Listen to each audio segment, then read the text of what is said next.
bagaimana cara menyusun saf secara berjamaah yang dicontohkan oleh Rasulullah SAW. Teman-teman, kita bisa melacak itu diantaranya pada beberapa referensi, khususnya kitab-kitab atau buku-buku hadis yang memang merangkum keterangan-keterangan yang bersumber dari Nabi Muhammad SAW yang terlacak secara presisi, secara akurat, dengan otoritas yang sangat tinggi dari para penyampai-penyampainya, dengan akuntabilitas yang sangat terpercaya dan validitas dari penelusuran transmisi sanadnya dari sifulan sampai kepada Nabi Sallallahu Alaihi Wasallam. Di antara kriteria dimaksud ditemukan dalam hadis riwayat Imam Muslim, ya, di Kitabus Shalah, kitab yang keempat, topik tentang salat. Dalam Sahih Muslim itu setidaknya ada puluhan topik yang merangkum tentang keterangan Nabi Sallallahu Alaihi Wasallam. Kita temukan dalam topik yang keempat, subtopik yang ke-28. Ya, di sini di halaman 145. Ya, ini betul ya, subtopik ke-28, bab taswiyatus sufuf. Ya, subtopik tentang bagaimana meluruskan saf wa iqamatiha dan bagaimana menegakkannya, atau wa iqamatuha wa faddul awal fal awal minha, lalu menyusunnya dari urutan yang paling depan, kemudian selanjutnya. Maka di subtopik ini, subtopik ke-28, topik yang keempat, subtopik ke-28, nomor hadis 440. Kita akan temukan keterangan sebagai berikut. Baik, Imam Muslim menerima dari Zuhair bin Harb. Haddatsana Zuhair bin Harb, haddatsana Jarir. Kemudian Zuhair bin Harb menerima dari Jarir, an Suhail an Abi. Dan Jarir menerima dari Suhail dari bapaknya, an Abi Hurairah radhiyallahu taala anhu. Dan beliau, ayahnya Suhail menerima dari sahabat Abu Hurairah radhiyallahu taala anhu. Jadi ini saya buka dulu untuk menunjukkan bagaimana ketersambungan informasi dari Imam Muslim terus kepada sumber A1-nya menuju pada keterangan Rasulullah SAW. Jadi mendapati langsung dari Nabi, sahabat Abu Hurairah, terus ke Imam Muslim. Dan kita dapati informasi Imam Muslim ini dalam kitab yang kita baca sekarang. Itulah keindahan dalam Islam. Seluruh argumentasi beribadahnya bukan dikreasikan atas dasar keinginan-keinginan pribadi atau ditampilkan berupa rekayasa atau hanya buatan orang per orang, tapi semua sumbernya bersumber dari Rasul, penyampainya yang diberikan petunjuk oleh Allah Subhanahu wa taala.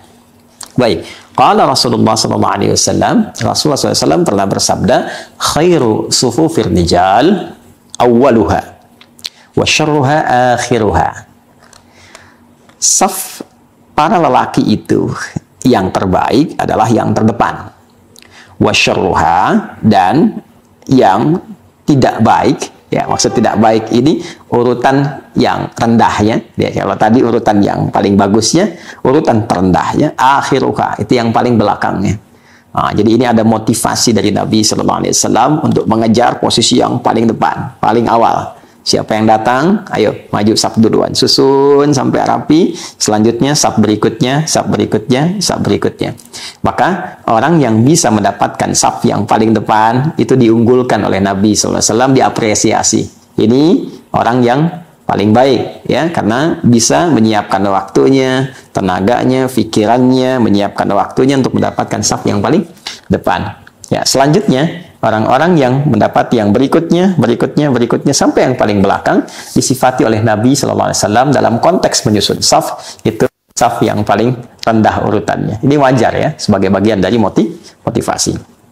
Sebaliknya, wa khairu sufufin nisa'i akhiruha wa syarruha awwaluha.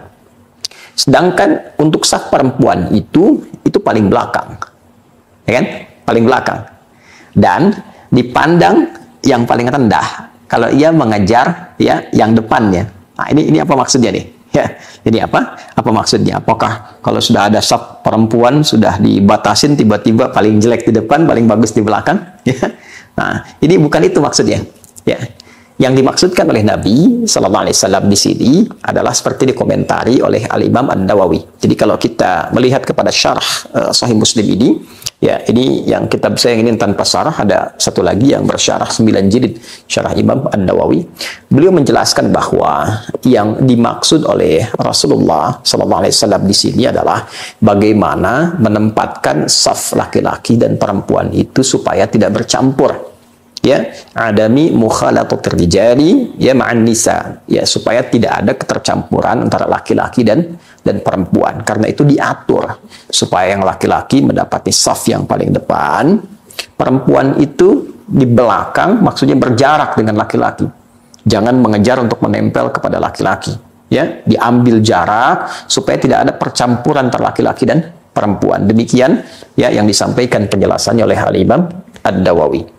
Untuk itulah bahkan Al-Imam Al-Ghazali ya rahimahullah dalam kitabnya Ihya Ulumuddin itu pernah menyampaikan satu pendapat yang dipraktekkan sampai kini oleh masyarakat kita. Dan jangan lupa Imam Al-Ghazali itu juga faqih, seorang ahli fikih dan punya kitab ya penjelasan-penjelasan dalam fikih bermadzhab Syafi'i. Baik, beliau berpendapat bahwa hendaknya dibuat satu pemisah ya, yang memisahkan antara saf laki-laki dengan perempuan, semacam hijab. Nah, itu kita praktekkan saat ini, ya. Dan apa di antara fungsi hijab itu melanjutkan pandangan Al-Imam An-Nawawi supaya tidak terjadi percampuran, bukan hanya percampuran secara fisikal, tapi juga percampuran secara non-fisik. Yang mungkin saja ketika terlalu dekat perempuan dengan laki-laki, yang perempuan bisa melihat ya gerakan laki-laki atau mendengar suara-suara dan sebagainya, ya sehingga dengan itu berpengaruh bukan hanya kepada kekhusyuan salat yang ditunaikan, tapi dalam beberapa kasus juga ya dikhawatirkan terjadi hal-hal yang tidak diinginkan ketika menunaikan salat. Ya, ada satu lagi yang ditekankan oleh Al-Imam Al-Mawardi. Beliau punya kitab diantaranya ada Al-Hawi Al-Kabir. Ya, berpendapat bahwa saking dijaganya pengaturan saf laki-laki dan perempuan supaya tidak ada terjadinya percampuran antara laki-laki dan perempuan, itu sempat disampaikan oleh beliau satu riwayat di era-era terdahulu yang meminta kepada para imam ya laki-laki tentunya, kemudian juga makmum laki-laki untuk diam sejenak ketika sholat telah usai supaya yang perempuan keluar terlebih dahulu. Itu sampai diatur bagaimana ketika sholat tuntas dikerjakan, yang imam makmum laki-laki diam dulu supaya yang perempuan keluar dulu, setelah selesai perempuan sejenak baru kemudian laki-laki keluar. Anda bisa bayangkan, jangankan di dalam sholatnya, pasca sholat pun ulama yang berpandangan dengan sangat hati-hati supaya tidak terjadi percampuran, supaya tidak terjadi terlihatnya mungkin aurat-aurat perempuan yang sekat-sekatnya terbatas. Laki-laki bangkit melihat ke belakang di tempat-tempat tertentu yang mungkin pembatasnya ya kurang tertutup, mungkin dengan tingginya tertentu, terlihat ada sebagian yang melepas mukenanya, ada sebagian yang masih mengenakan, ada sebagian yang mungkin aurat-aurat tertentu bisa tertatap. Itu Al-Imam Al-Mawardi berpikir sampai sejauh itu. Ya, bahkan dalam selesai sholat pun biarkan perempuan keluar terlebih dahulu, baru kemudian laki-laki.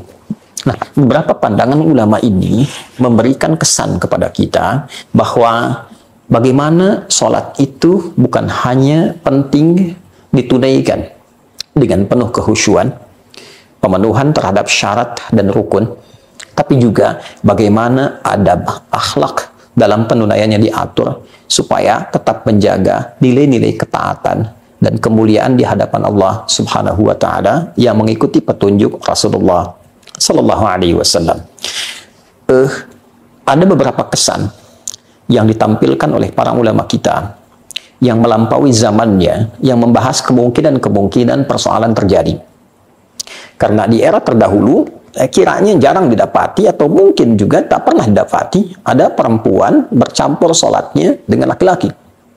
Di era-era sahabat misalnya, tabi'in misalnya. Tapi para ulama kita itu sudah mendiskusikan bagaimana kalau ada perempuan yang bercampur dengan laki-laki di satu saf yang sama. Maka di sini dibagi pada dua bagian oleh para ulama. Yang pertama, jika percampuran dimaksud tidak diiringi dengan adanya pemisah, laki-laki langsung perempuan, perempuan lagi laki-laki lagi, atau laki-laki perempuan laki-laki tanpa ada pemisah yang memungkinkan adanya sentuhan, ya kan? Baik secara fisik ataupun tak langsung, ya, karena fitrah itu kan tak bisa ditolak, keberpasangan, ya kan? Saling hasrat dan sebagainya, ya kan? Ketika itu terjadi, maka yang pertama ini, kasus pertama dianggap salatnya tidak benar, ya, salatnya batal. Salatnya tidak memiliki nilai dalam sahnya salat. Ini sepakat para ulama, tidak ada perbedaan di dalamnya. Jika dalam konteks penunaian itu ada sekat, misal ini laki-laki, kemudian disekat, apakah dengan kursi atau yang lain, lalu ada perempuannya, lalu ada laki-laki lagi dan seterusnya. Maka di sini terbagi dua pandangan ulama. Ulama Hanafiyah berpendapat bahwa berpotensi sholat demikian membatalkan untuk yang laki-laki. Ya, dianggap sholatnya batal untuk yang laki-laki. Sekalipun yang perempuan, ya, bisa benar menunaikannya. Benar dalam artian itu dia dari takbir sampai salam, mungkin dia benar menunaikan. Walaupun statusnya bermasalah juga. Jadi dalam konteks berjamaahnya, statusnya tetap bermasalah. Tapi yang laki-laki dianggap batal. Karena boleh jadi ada hasrat-hasrat tertentu, atau ada dalam penunaiannya gambaran-gambaran tertentu yang mungkin berpengaruh dengan keberadaan perempuan yang sholat di sampingnya. Itu pandangan Hanafiyah. Sementara mayoritas, ada Syafi'iyah, ada Malikiyah sebelumnya, juga ada Hanabilah berpandangan statusnya makruh, sangat tidak disukai.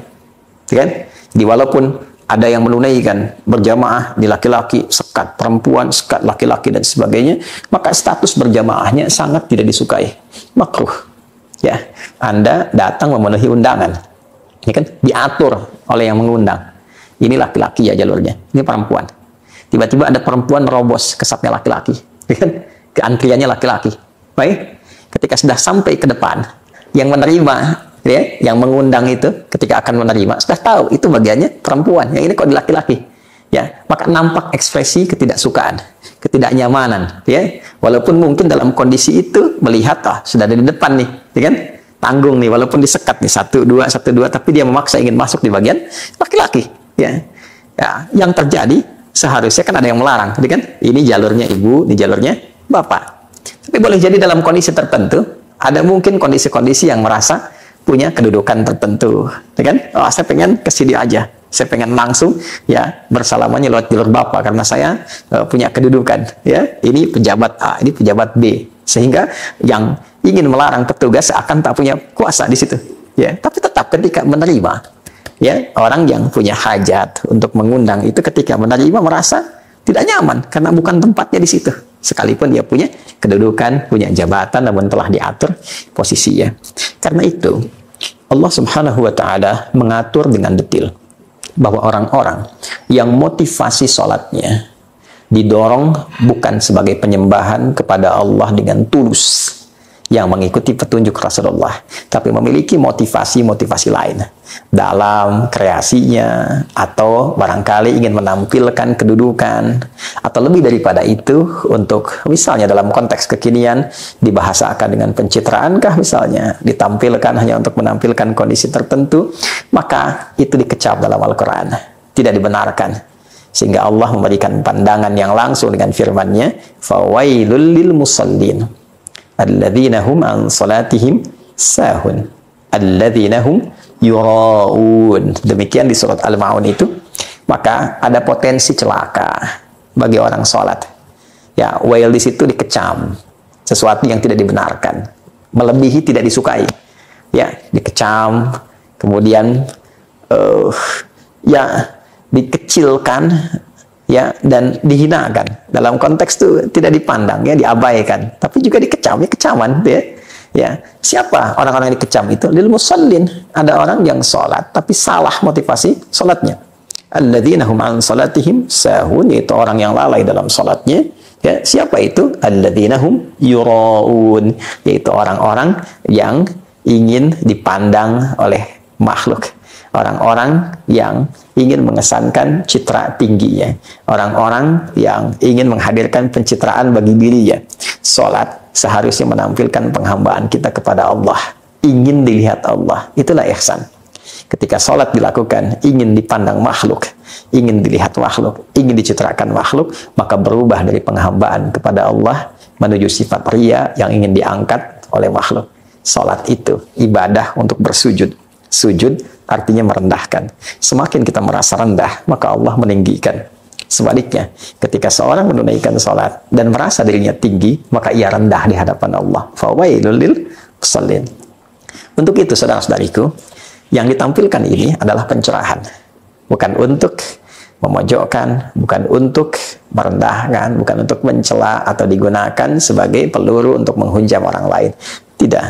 Ini justru untuk pencerahan kita semua supaya mendapatkan keterangan-keterangan jelas baik dalam Al-Quran ataupun dalam hadis-hadis Nabi Muhammad Sallallahu Alaihi Wasallam.